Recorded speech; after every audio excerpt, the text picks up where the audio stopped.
In today's video, I'm going to teach you how to archive or delete old boards using Trello.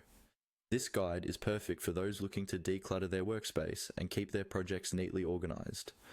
Let's dive right in and learn how you can improve your digital organization. First, you'll want to start by navigating to your Trello boards. To do this, open your internet browser and head over to the Trello website. Once there, log into your account and you should see your dashboard. On your dashboard, you'll find the Boards option, usually located at the top or side of the screen, depending on the layout you're using. Clicking on this will open up a list of all the boards you currently have access to, making it easier to pick the one you wish to archive or delete. After you have your list of boards in front of you, it's time to select the specific board you want to work with. To do this, simply click on the name of the board.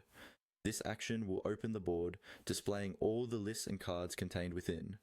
Take a moment to make sure that this is indeed the board you intend to archive or delete, to avoid any mishaps later. Once you've confirmed that you're in the right board, look for the three dots, often referred to as the More Options menu. This is typically found at the top right corner of the screen, symbolizing more options or settings that are available for this particular board.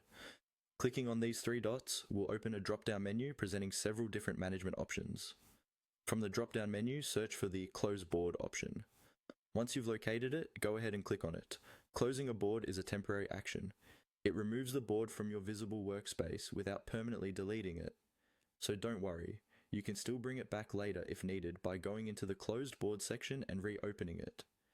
Finally, after choosing to close the board, you will be prompted to confirm this action. Click on Close when asked, and the board will be successfully archived. Archiving rather than deleting is a great option if you think you might need to access the contents of this board in the future, but don't want it occupying space in your current workflow. And there you have it.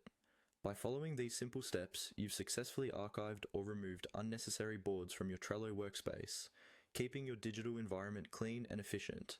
Remember, digital organization is an ongoing process, and it's always a good idea to periodically review and tidy up your boards to ensure maximum productivity. Thanks for watching, and happy organizing.